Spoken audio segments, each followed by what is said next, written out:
देहरादून से एक गंभीर मामला सामने आया है, जहां नाबालिग से दुष्कर्म और उसके बाद उसका गर्भपात कराया गया, जिसके चलते नाबालिग लड़की की हालत गंभीर हो गई। मामला थाना पटेल नगर के लोहिया नगर का है, जहां मामले की जानकारी मिलते ही हिंदू संगठन और बाल अधिकारी संरक्षण आयोग की अध्यक्षा पीड़ित लड़की से मिलने दून अस्पताल पहुंची और पूरे मामले की जानकारी ली। नाबालिग बालिका अपनी बड़ी बहन के साथ रहती है। पड़ोस में रहने वाले एक युवक कैफ पुत्र शहजाद निवासी ब्रह्मपुरी द्वारा नाबालिग के साथ दुष्कर्म किया। पीड़िता के लगभग 4 माह की गर्भवती होने के संबंध में जानकारी होने पर अभियुक्त कैफ द्वारा बिना डॉक्टरों के परामर्श के उसे गर्भपात की दवाइयां खिलाई गई, जिससे उसकी हालत बिगड़ गई। इसको लेकर उत्तराखंड बाल अधिकार संरक्षण आयोग की अध्यक्षा डॉक्टर गीता खन्ना ने कहा कि उन्होंने अस्पताल जाकर लड़की से बात की है। लड़की के साथ 3 साल से कैफ नाम का लड़का यौन शोषण कर रहा था। इस पूरे मामले में वरिष्ठ पुलिस अधीक्षक देहरादून से बात की गई है। पुलिस ने आरोपित को हिरासत में लेकर पूछताछ शुरू कर दी है।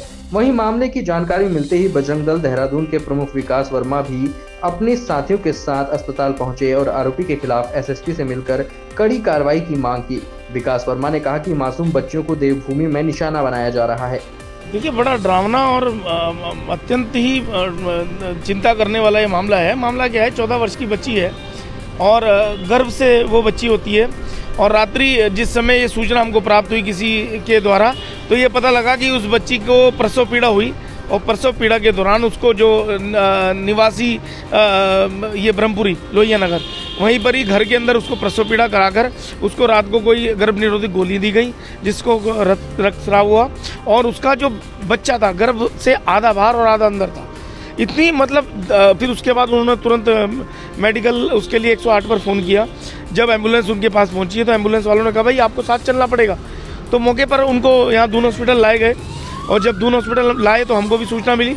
तो हमें पता लगा कि लड़की हिंदू परिवार से है और नाबालिग है, 14 वर्षीय है और जो वो लड़का है मुस्लिम समुदाय से है। उसकी माँ और उसके बेटे ने मिलके उसके गर्भ में पल रहे शिशु को हत्या करने के लिए सब प्लानिंग की कि 14 वर्षीय बच्ची जो उसके द्वारा उसका बलात्कार उसने किया और उसको प्रसव गर्भ धारण कराया। तो ये बड़ा चिंता का विषय था। तो मौके पर अभी बाल अध्यक्ष आयोग अपनी गीता बहन जी को बुलाया और मैडम अभी आई हैं, ऊपर गई हैं, बात कर रही हैं बच्ची से। अनकॉन्शियस वो बच्ची है और रक्तस्राव बहुत अधिक हुआ उसको अभी, लेकिन स्टेबल बता रहे हैं। लेकिन बड़ा चिंता का विषय है कि देवभूमि में इस प्रकार की घटनाएं लगातार बढ़ रही हैं। लव जिहाद के माध्यम से हमारी मासूम नाबालिग बच्चियों को निशाना बनाया जा रहा है, उनका शोषण किया जा रहा है और उनका गर्भपात कराया जा रहा है और ये लगातार घटनाएं बहुत हो रही हैं। अभी मुझे जानकारी यहाँ पे मिली है कि लगातार 2 से 3 केस दून हॉस्पिटल में लगातार आ रहे हैं। इस पे अभी मीडिया के सामने उल्लेख नहीं करना चाहूँगी। जो मैं कहना चाहूँगी वो है कि बहुत मन दुखी है और शर्म से भी सर झुका हुआ है, क्योंकि हम शायद अपनी बच्चियों का और उनके रख रखाव में सक्षम नहीं हैं। हम घर में घुस के दूसरे देश में इतना सुंदर जवाब दे पा रहे हैं, पर समाज शायद अपनी जिम्मेदारियों से बहुत कहीं दूर है। ये बच्चियां कोरोना काल में इनकी माँ की मृत्यु हो गई थी, पिता का उन्हें याद ही नहीं कब से वो उनसे अलग हो चुका है। कानपुर में उसने दूसरा परिवार बसा लिया है और इनकी मौसियाँ और कई रिश्तेदार देहरादून शहर में रहते हैं, परंतु शायद किसी ने उनकी सुध नहीं ली।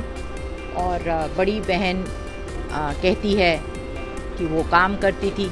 छोटी बच्ची 5वीं कक्षा के बाद से विद्यालय नहीं गई है, घर में रहती थी और वहाँ बगल में ही ये व्यक्ति जो है अपनी माता पिता की रजामंदी से लगता है एक सुनियोजित प्लान के तहत इनका ख्याल रख रहा था। जिस तरह का सामान बच्चियों के पास है और जिस तरह का जीवन वो जी रही थी, तो बहुत साफ है कि उनको फाइनेंशियल सपोर्ट दी जा रही थी।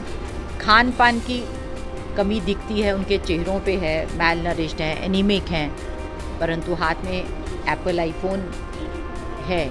और बड़ी बहन भी मुझे नहीं लगता कि उसको भी, भले ही वो अब शायद 19 साल की है, परंतु उसको भी बहुत सारे प्रोटेक्शन की ज़रूरत है। और दोनों बहनों अभी CWC को मैं इन्फॉर्म करूँगी, बात करूँगी और CWC के साथ ही बातचीत के बाद और जब अस्पताल से वो छुट्टी के लायक हो जाएंगी तो इन बच्चियों को आश्रय दिया जाएगा और इनकी फिर अलग से हम काउंसलिंग करेंगे।